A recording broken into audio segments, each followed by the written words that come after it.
Donald Trump has reportedly lashed out at Israel's Prime Minister in an explosive, expletive-laden phone call. ሰላም ጤና ይስጥልን የተከበራችሁና የተወደዳችሁ የሰሞነኛ ቤተሰቦች እንደምን አላችሁ?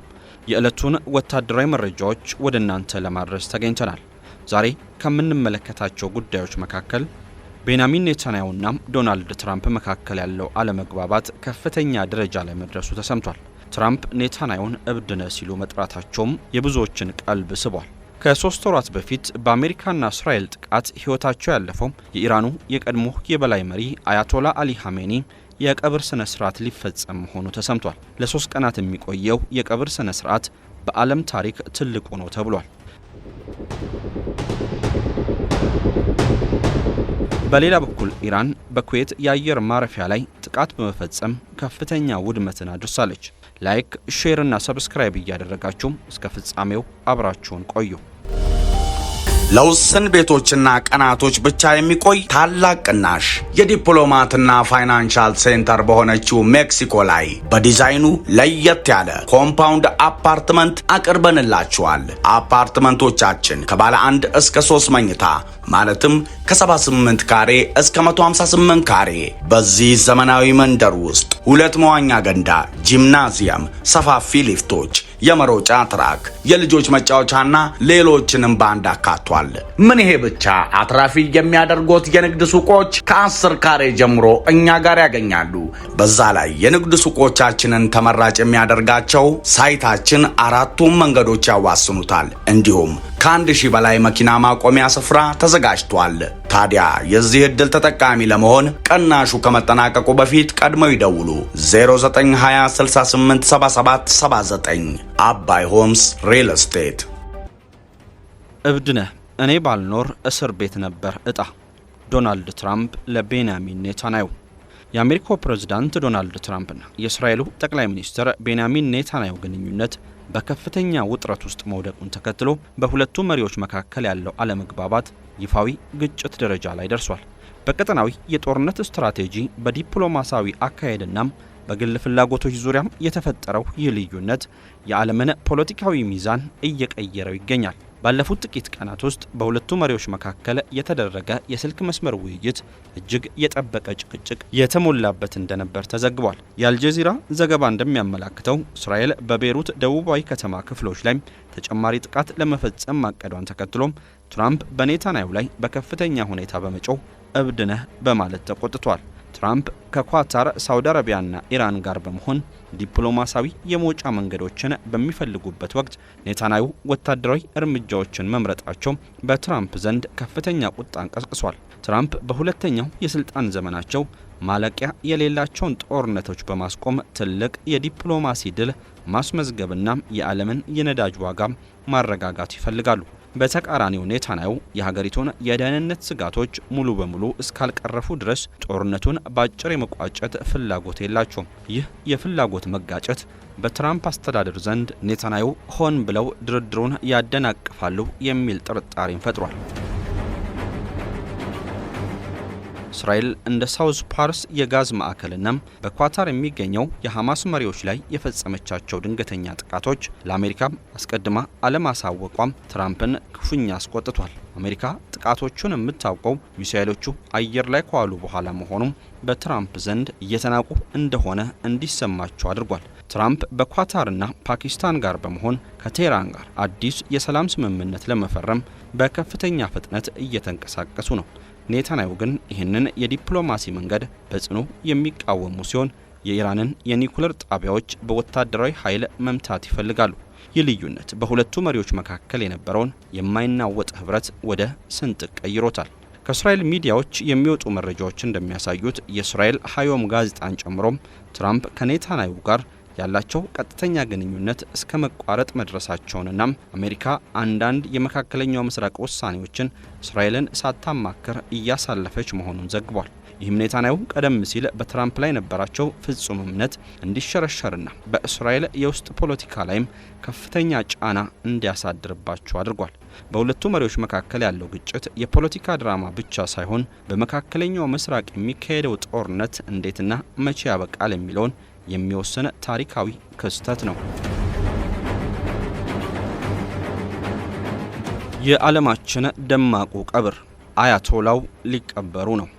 የኢራን መንግስት በአሜሪካና እስራኤል ጥምር የአየር ጥቃት ለተገደሉት የቀድሞ ጠቅላይ መሪ አያቶላ አሊ ኻሜኒም 3 ቀናት የሚቆይ ሀገራዊ የቀብር ስነ ስርዓት ለማካሄድ ዝግጅት እያጠናቀቀ መሆኑን ይፋ አድርጓል። እንደ አውሮፓውያን አቆጣጠር የካቲት 28 ቀን 2026 በቴህራን በሚገኘው መኖሪያቸው ላይ በተሰነዘረ ጥቃት ህይወታቸው ያለፈው የ86 ዓመቱ መሪ የቀብር ስነ ስርዓት በወቅቱ በተቀሰቀሰው ቀጠናዊ ጦርነትና በደህንነት ስጋት ምክንያት ላለፉት 3 ወራት መጓተቱ ይታወሳል። የቴህራን ምክትል ከንቲባ መሐመድ አሚን ታግላቬድ እንደገለጹት የቀብር ስነ ስርዓቱ በሰኔ ወር አጋማሽ በእስልምናው ሙሐረም ወር ወይም መጀመሪያ ላይ በ3 ቁልፍ ከተሞች ውስጥ በከፍተኛ ድምቀት ይከናወናል። የኢራን እስላማዊ ሪፐብሊክ ለኻሜኒ የሚደረገውን ይፋዊ ስንብት ፍጹም ታሪካዊና ታይቶ የማይታወቅ ለማድረግ አቅዳለች። በዋና ከተማዋ ቴህራን የሚከናወነው የሽኝት ስነ ስርዓት ቢያንስ ለ24 ሰዓታት የሚቆይ ሲሆን እስከ 20 ሚሊዮን የሚደርስ ህዝብ ይሳተፋል ተብሎ ይጠበቃል። አስክሬኑ በቴህራን ካለፈ በኋላ ወደ ቅድስት ከተማዋ ቁምና በመጨረሻም ወደ መሽሃድ ከተማ ይጓዛል። በአያቶላ ኻሜኒ ኑዛዜ መሰረት የቀብር ስነ ስርዓቱም በትውልድ ከተማቸው መሽሃድ በሚገኘውና በሺያ እስልምና እጅግ በተቀደሰው የኢማም ሬዛ መስጊድና መቅደስ አጠገብ ይፈጸማል። ይህንን ለ3 ቀናት የሚቆይ ግዙፍ የቀብር ስነ ስርዓት ማዘጋጀት ከቀላል የሐዘን መግለጫነት ባለፈም ጥልቅ ፖለቲካዊ መልእክቶችን ያዘለ ነው። የኻሜኒ 37 ዓመታት የስልጣን ዘመን ማክተም በሀገሪቱ ላይ ከፍተኛ የፖለቲካ ክፍተትን ፈጥሯል። የኢራን ባለስልጣናት በሚሊዮን የሚቆጠረው ህዝብ ወደ አደባባይ በመውጣት ስርዓቱን እንዲደግፍ በማድረግ አሜሪካና እስራኤል ያቀዱት የገዢው አካል ለውጥ አሊያም ሬጂም ቼንጅ በህዝቡ ዘንድ ተቀባይነት እንደሌለው ለዓለም ለማሳየት ይፈልጋሉ። ቀብሩ በኢራን አሜሪካና እስራኤል መካከል ከፍተኛ ውጥረትና የተኩስ አቁም ድርድሮች እየተካሄዱ ባሉበት ወቅት መታቀዱ ለድርድሩ ግብዓት የሚሆን የኃይል ማሳያ ነው። በስነ ስርዓቱ ላይ ከፓኪስታን፣ ከአፍጋኒስታን፣ ከህንድና ከሌሎች የሺያ ማህበረሰቦች የሚመጡ በርካታ የውጭ ሀገር ተጓዦች እንደሚሳተፉ ይጠበቃል። ይህ ደግሞ የኢራንን የቀጠናዊ ተጽዕኖ መረብና የእስላማዊው ዓለም ትብብርን ለማጉላት የሚደረግ ስትራቴጂካዊ እርምጃ ነው። የኻሜኒ ሞትን ተከትሎም ልጃቸው አያቶላ ሞሽተባ ኻሜኒም አዲሱ የሀገሪቱ ጠቅላይ መሪ ሆነው መሾማቸው ይታወሳል። ይሁን እንጂ አዲሱ መሪ በደረሰባቸው ጉዳት ምክንያት በህዝብ ፊት አለመታየታቸው የስልጣን ሽግግሩን በተመለከተ ውስጣዊ ጥርጣሬዎችን ፈጥሮ ቆይቷል። ይህ ይፋዊ የቀብር ስነ ስርዓት በሀገሪቱ የሽግግር ምክር ቤትና በአዲሱ መሪ ስር የሚመራው መንግስት ሙሉ በሙሉ መረጋጋቱንና መዋቅራዊ ጥንካሬውን ለማረጋገጫነት የሚጠቀምበት መድረክ ይሆናል። በአጠቃላይ የዚህ ቀብር ስነ ስርዓት መካሄድ ኢራን ከገጠማት የህልውና ጦርነት በኋላ ወደ መደበኛ የውስጥ ፖለቲካዊ መዋቅር እየተመለሰች መሆኑን የምታበስርበትና ለታሪካዊ መሪያቸው የመጨረሻ ክብር የምትሰጥበት ታላቅ ሁነትም ነው። ኢራን ሌላ ጥቃት ፈጸመች። በዛሬው ዕለት ሰኔ 3 ቀን 2018 ዓ.ም በኢራን የተሰነዘረው የሚሳኤልና የድሮን ጥቃት በኩዌት ዓለም አቀፍ አየር ማረፊያ ላይ ከባድ ውድመት ማድረሱንና ለአንድ ሰው ሞት እንዲሁም ለ63 ሰዎች መቁሰል ምክንያት መሆኑን የኩዌት ዜና አገልግሎት ኩና ይፋ አድርጓል። ይህ ጥቃት በአሜሪካና በኢራን መካከል በይፋ ስምምነት ተደርጎበት የነበረውን የተኩስ አቁም ሂደት በከፍተኛ ሁኔታ አደጋ ላይ የጣለ አደገኛ ክስተት ሆኖም ተመዝግቧል። የኢራን እስላማዊ አብዮታዊ ዘብ IRGC የአየር ማረፊያውን የመንገደኞች ተርሚናል አንድ ህንፃ ላይ ያነጣጠረ ድንገተኛ ጥቃትን ሰንዝሯል። በኩዌት መከላከያ ሚኒስቴር መግለጫ መሰረት ኢራን 13 ባላስቲክ ሚሳኤሎችንና 17 የጥቃት ድሮኖችን ወደ ኩዌት የአየር ክልል ልካለች። በጥቃቱ አንድ ህንዳዊ ዜጋ ህይወቱ ያለፈ ሲሆን 63 ሰዎች ደግሞ ከባድና ቀላል የአካል ጉዳት ደርሶባቸዋል። ከነዚህም ውስጥ በሰባቱ ላይ አስቸኳይ ቀዶ ጥገና ተደርጓል።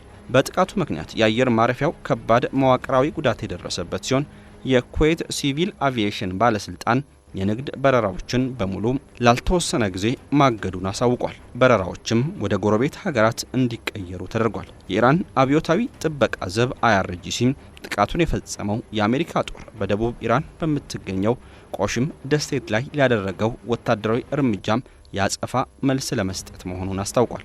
አሜሪካ በበኩሉ በቆሽም ደሴት ላይ የወሰደችው እርምጃም ኢራን በባህረ ሰላጤው ለሚያልፉ የንግድ መርከቦች ላይ የሰነዘረችውን ጥቃት ለመከላከል የተደረገ የራስ መከላከያ እርምጃ እንደሆነ ገልጻለች። ኢራን ኩዌትና ባህሬን ኢላማ ያደረገችው የአሜሪካ የጦር ሰፈሮችንና የባህር ኃይል 5ኛ ፍሊት ዋና መስሪያ ቤትን ለማጥቃት በማለም እንደሆነ ተነግሯል።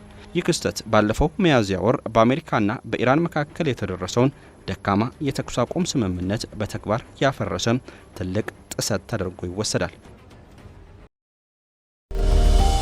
ለውስን ቤቶችና ቀናቶች ብቻ የሚቆይ ታላቅ ቅናሽ የዲፕሎማትና ፋይናንሻል ሴንተር በሆነችው ሜክሲኮ ላይ በዲዛይኑ ለየት ያለ ኮምፓውንድ አፓርትመንት አቅርበንላችኋል። አፓርትመንቶቻችን ከባለ 1 እስከ 3 መኝታ ማለትም ከ78 ካሬ እስከ 158 ካሬ በዚህ ዘመናዊ መንደር ውስጥ 2 መዋኛ ገንዳ፣ ጂምናዚየም፣ ሰፋፊ ሊፍቶች፣ የመሮጫ ትራክ፣ የልጆች መጫወቻና ሌሎችንም ባንድ አካቷል። ምን ይሄ ብቻ! አትራፊ የሚያደርጉት የንግድ ሱቆች ከ10 ካሬ ጀምሮ እኛ ጋር ያገኛሉ። በዛ ላይ የንግድ ሱቆቻችንን ተመራጭ የሚያደርጋቸው ሳይታችን 4ቱም መንገዶች ያዋስኑታል። እንዲሁም ከ1000 በላይ መኪና ማቆሚያ ስፍራ ተዘጋጅቷል። ታዲያ የዚህ ዕድል ተጠቃሚ ለመሆን ቅናሹ ከመጠናቀቁ በፊት ቀድመው ይደውሉ 0920 68 77 79 አባይ ሆምስ ሪል ስቴት